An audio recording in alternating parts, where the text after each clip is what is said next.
Juju আসছে। You are not alone.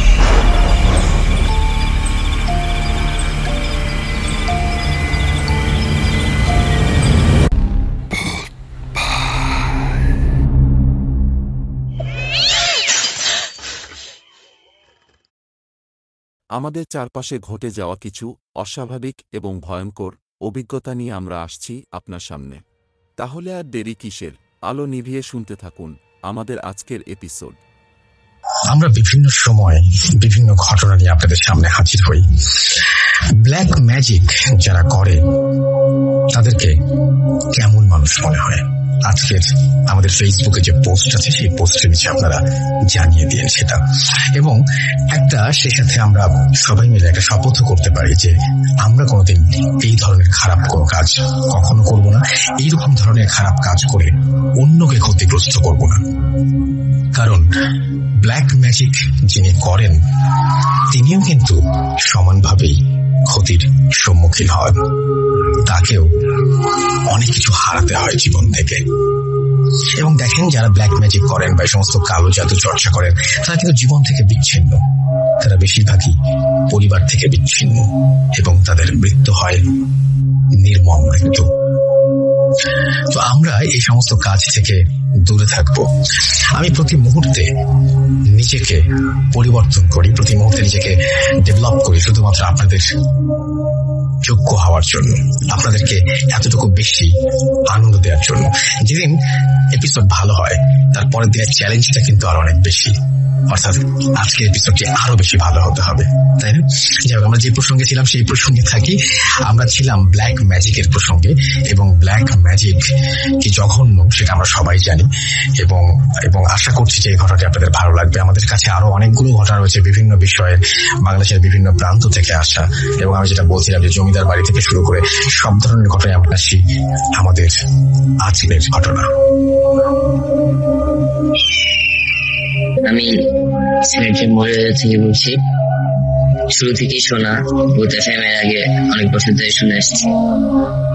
তো আজ আমি আমার নিজের ফ্যামিলির সাথে ঘটা একটি ঘটনা আপনাদের সাথে শেয়ার করতে যাব।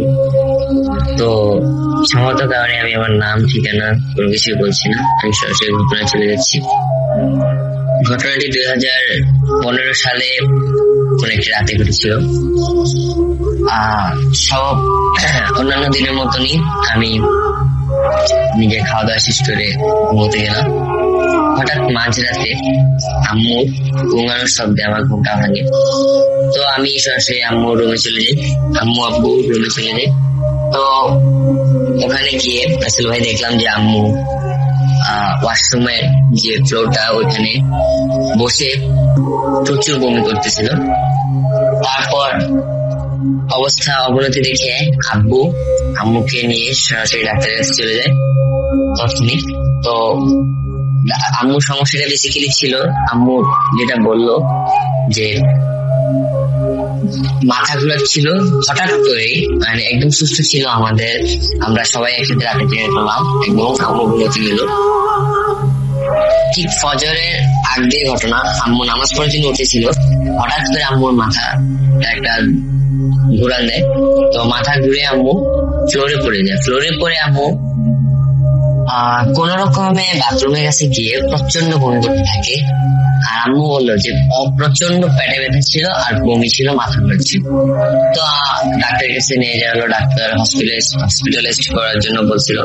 তো আমাদের বাসায় অন্য আর কোনো মহিলা মেম্বার ছিল না যে হসপিটালে দেখাশোনা করার জন্য। আমি আমার ভাইয়ের ছিলাম আর আব্বু ছিল। তো আব্বু তো অফিসিয়াল কাজে থাকা লাগে, তো আমি আর ভাইয়ের আম্মুকে একা হসপিটালে দেখা সম্ভব না। তো আমরা বললাম যে বাসায় পাশে আন্টি আছে, সেজন্য বললাম যে আম্মুকে বাসায় স্যালাইন লাগিয়ে দিতে।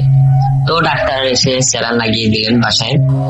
তো এর মাঝে বলে রাখি রাসেল ভাই, হাসপাতালে যাওয়ার সময় আম্মুকে অনেকগুলো টেস্ট করা হয়েছিল। হসপিটালে যাওয়ার পর আম্মুকে অনেকগুলো টেস্ট করা হয়েছিল। তো অনেকগুলো টেস্ট করানোর পর কোনো কিছু ধরা পড়েনি।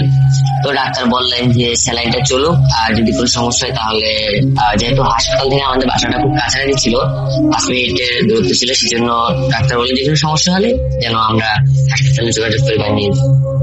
তো বিকেলের দিকে না রাসেল ভাই, দুপুরের দিকে মানে স্যালাইনটা সকালে এসে লাগিয়ে দিয়ে যায় ডাক্তার। সারা রাত হাসপাতালে ছিল এবং সকালের দিকে আম্মুকে বাসায় নিয়ে আসা হয়, স্যালাইন লাগিয়ে দেওয়া হয়। 11টা কি 11:30টার দিকে আম্মুর প্রচন্ড কাঁপুনি দিয়ে জ্বর আসছে।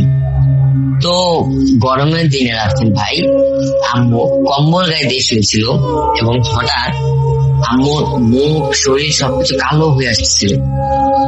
তো এটা দেখে আমরা সাথে সাথে ডাক্তারকে ফোন করি।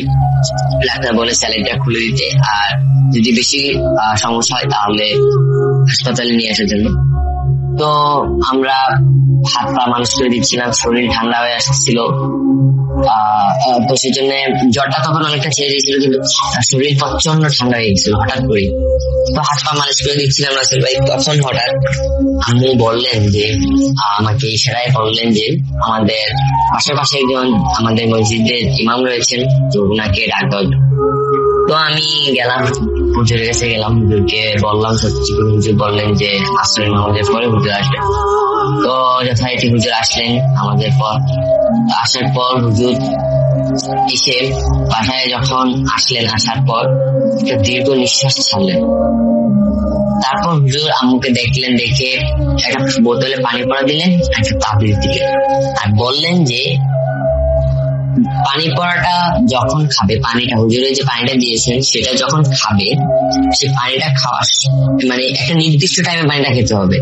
ধরেন যদি 4টার দিকে খাওয়া হয়, ঠিক 2 ঘন্টা পর, মানে যখনই খাবে ঠিক 2 ঘন্টা পরেই পানিটা খেতে হবে, 1 মিনিটও লেট করা যাবে না। এবং তাবিজটা সাথে রাখতে হবে। আর হুজুর বলছিলেন যে 3 দিনের মধ্যে ঠিক হয়ে যাবে, 3 দিন পরে আম্মু যেন হুজুরের সাথে দেখা করে।